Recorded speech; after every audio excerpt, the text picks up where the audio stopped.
From the front page of the Yonkers Statesman, November 22nd, 1916.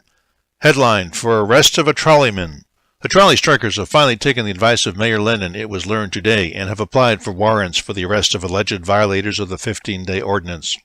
Charles Lang, the former president of the Carmen's Union, happened to be standing near the corner of Main Street and Warburton Avenue at 1:30 yesterday afternoon. A trolley slowed up and a man swung off the step of the forward vestibule to turn the switch. Lang says he recognized the man the minute he laid eyes on him. He knew the man as Nathan Schwab, a professional strikebreaker, late of the Bronx and elsewhere.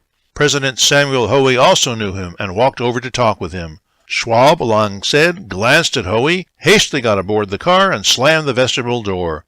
The strikers alleged that Schwab was not qualified for employment under the 15-day ordinance. The two officials then walked to the city court, where a warrant was issued for the arrest of Schwab on complaint of Hoey. Because of the many aliases believed to have been assumed by Schwab, the document called for the apprehension of one John Doe, name fictitious.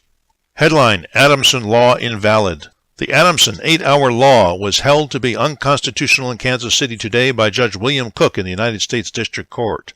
The judge directed the receivers of the Missouri, Oklahoma, and Gulf Railroad, who brought the original action in the case, to enjoin the law going into effect, to assist the government in expediting the case to the United States Supreme Court for final decision, and instructed them through attorneys to invite representatives of every railroad in the country to participate in the hearings before the United States Supreme Court.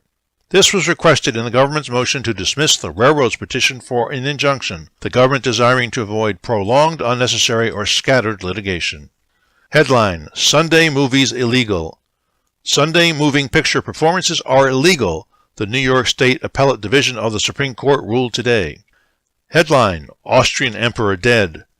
Emperor Francis Joseph died last night at 9 o'clock at Schönbrunn Castle. He was 86 years old and had reigned for 68 years. The death of Emperor Francis Joseph of Austria was caused by a cold which the aged monarch caught while walking in Schönbrunn Park 10 days ago with the King of Bavaria.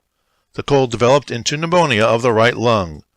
Emperor Francis Joseph practically died in harness, according to an Amsterdam dispatch. The dispatch says that the emperor arose at his usual hour on Tuesday and engaged in governmental business. He received his daughter, the Archduchess Marie Valerie, at 8 o'clock, and 2 hours later gave an audience to Foreign Minister Bourrienne. In the afternoon his condition grew worse, and in the early evening his temperature rose, and the physicians realized that death was approaching. It is reported in Berlin that Emperor William will attend the funeral. Headline: Fear capture of Romanians. The fate of Romanians in western Wallachia appears to be hanging in the balance. The exact measure of the fruit gathered by the Teutonic invaders from the capture of the important Wallachian city of Craiova, reported yesterday, is not yet apparent, but fears are expressed in Entente quarters for the safety of Romanian forces now that the main railroad has been cut at Craiova. It also seems that virtually all of western Wallachia has been won by Central Powers. A new battle has opened on the Macedonian front, where the Bulgarians and Germans who evacuated Monastir are making stubborn resistance. And that's the news from Yonkers 100 years ago today.